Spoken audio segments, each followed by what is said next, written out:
Gue masih temenin dia, tapi lo di mana? Akan ketemu sebentar lagi. Robert saat ini masih buta mengenai titik koordinat keberadaan Haruna. Meski demikian, jauh di lubuk hatinya, ia merasa sangat yakin bahwa Haruna memiliki ikatan kuat dengan pihak Casarius. Sayangnya, hingga detik ini, Robert belum mengantongi bukti yang cukup valid untuk membuktikan prasangka tersebut. Segalanya masih terkunci dalam intuisi dan logika yang belum sepenuhnya saling terhubung. Namun, pendirian Robert sudah bulat. Ia harus menemukan Haruna. Tanpa memedulikan segala risikonya, Robert telah berupaya melacak jejak Haruna menggunakan kemahiran peretasan yang selama ini menjadi kekuatannya. Ia menggeledah berbagai basis data, menyusup ke jaringan gelap tersembunyi, hingga membongkar arsip lama yang seharusnya masih menyisakan sedikit residu digital. Namun hasilnya nihil. Hasilnya benar-benar di luar dugaan.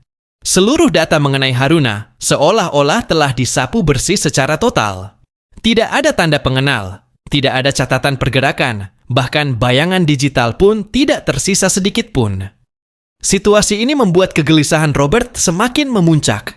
Ia menyadari bahwa penghapusan data sebersih itu hanya mampu dilakukan oleh pihak dengan kekuasaan masif dan sistem. Sistem yang sangat terorganisir. Dari sana Robert kian yakin bahwa sebuah tragedi besar dan mengerikan telah menimpa Haruna. Di tengah badai pikiran yang dipenuhi kecemasan, sebuah panggilan masuk dari Ares. Dalam dialog singkat itu, Ares menanyakan estimasi waktu Robert tiba di Indonesia. Robert berujar bahwa ia akan datang secepat mungkin, karena saat ini masih dalam proses mengemas barang. Ia harus menuntaskan banyak urusan sebelum bertolak.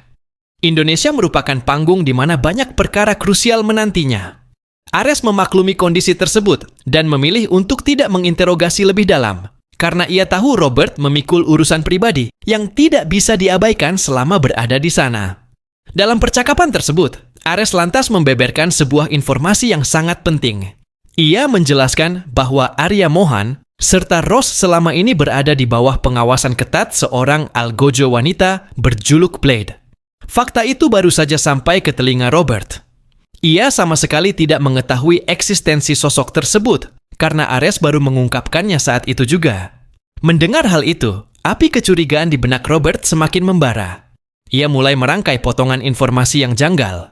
Robert lantas mencari tahu seberapa mematikan eksekutor tersebut. Dari penuturan Ares, Blade tersohor sebagai sosok yang sangat hebat, gesit dalam bermanuver, dan memiliki kecerdasan tinggi dalam menyusun strategi. Ia mampu bertahan meski dalam kondisi terjepit dan selalu berhasil mengeksekusi rencana dengan akurasi tinggi. Kemampuan itu mengukuhkan Blade sebagai salah satu algojo paling berbahaya, salah satu yang dimiliki Casarius. Kecurigaan Robert mencapai titik puncaknya.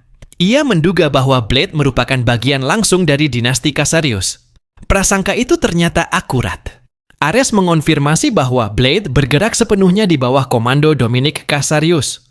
Ares pun menegaskan agar Robert segera mendarat di Indonesia dan mulai menjalankan tugasnya mengawasi Mohan serta Ross dari dekat.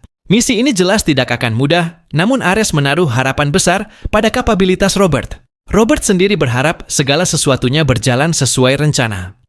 Seluruh administrasi penerbangannya kini tengah diproses dan begitu semuanya siap, ia akan segera terbang ke Indonesia. Demi memastikan situasi benar-benar aman, Robert meminta Ares mengirimkan potret sang eksekutor wanita tersebut. Ia ingin menyingkap siapa sebenarnya oknum di balik Sandi Blade. Ares meluluskan permintaan itu, namun sebelumnya ia memberikan peringatan keras. Algojo wanita itu selalu berada di bawah proteksi peretas Casarius. Setiap upaya pelacakan terhadap Blade akan sangat mudah terdeteksi jika si pelacak tidak cukup cermat dalam menutup titik koordinatnya. Robert memahami risiko tersebut dengan hati-hati. Tak lama setelah sambungan terputus, foto Blade pun dikirimkan kepada Robert. Saat visual itu muncul di layar ponselnya dan perlahan terbuka, dunia Robert seolah berhenti berputar. Raut wajahnya berubah drastis, diselimuti keterkejutan yang sulit disembunyikan.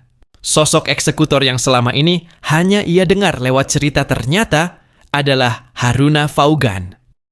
Haruna, sahabat masa kecilnya dahulu. Haruna yang dulu tumbuh bersama dirinya dan Akia. Sosok yang dikenal lembut, manis, dan penuh kehangatan. Kini Haruna telah bermetamorfosis menjadi Blade, algojo Casarius yang dingin, kejam, dan tanpa kompromi. Karakter yang sepenuhnya berlawanan dengan memori masa kecil yang terpatri di benak Robert. Di dalam batinnya, Robert merasakan gejolak emosi yang tak terjelaskan dengan kata-kata. Keyakinan Robert semakin membatu bahwa semua yang terjadi bukanlah sebuah kebetulan semata. Sesuatu yang besar telah menyeret Haruna dari masa lalunya. Dan Robert tahu sejak detik itu, segalanya tidak akan pernah sama lagi. Rentetan pertanyaan terus menghujani pikiran Robert. Ia terus merenungkan apa yang sebenarnya telah terjadi pada Haruna, hingga membuatnya berubah menjadi mesin pembunuh. Perubahan itu jelas bukan perkara sepele. Ia yakin ada peristiwa dahsyat yang menempa Haruna menjadi sosok yang dingin dan tanpa ragu seperti sekarang. Ia juga mulai bertanya-tanya, apakah Aquila telah mengetahui kebenaran ini? Atau justru masih terjebak dalam ketidaktahuan yang sama seperti dirinya sebelumnya? Wajah Haruna di dalam foto sudah jauh berbeda dari sosok masa kecil yang ia kenal. Waktu telah mengubah garis wajahnya, sorot matanya, bahkan aura yang terpancar darinya. Ia menyadari bahwa jika Aquila bertemu Haruna saat ini, besar kemungkinan Aquila tidak akan sanggup mengenalinya. Sosok yang dulu lembut, kini tertutup oleh ekspresi tegas dan dingin yang seolah tidak menyisakan ruang bagi emosi. Di dalam hatinya, Robert bertekad menyelidiki semua ini sampai ke akarnya. Ia tidak ingin Haruna terus terbelenggu dalam jerat lingkaran Casarius. Robert sangat memahami bagaimana keluarga itu memperlakukan orang-orang di sekitarnya. Bagi Casarius, manusia hanyalah alat yang bisa digunakan, dikendalikan, dan didepak ketika tidak lagi berguna. Pemahaman itulah yang membuat Robert semakin mengerti alasan Haruna menanggalkan namanya dan memilih identitas Blade. Tekad Robert semakin menguat. Ia berambisi menyelamatkan Haruna dan membawanya kembali ke tempat yang lebih aman. Sebuah tempat di mana ia bisa hidup tanpa tekanan, tanpa dikte, dan tanpa bayang-bayang Dominic Casarius. Ia yakin Haruna tidak memilih jalan ini dengan sukarela, dan keyakinan itu menjadi bahan bakar bagi langkah-langkahnya ke depan. Hari itu juga Robert segera bersiap kembali.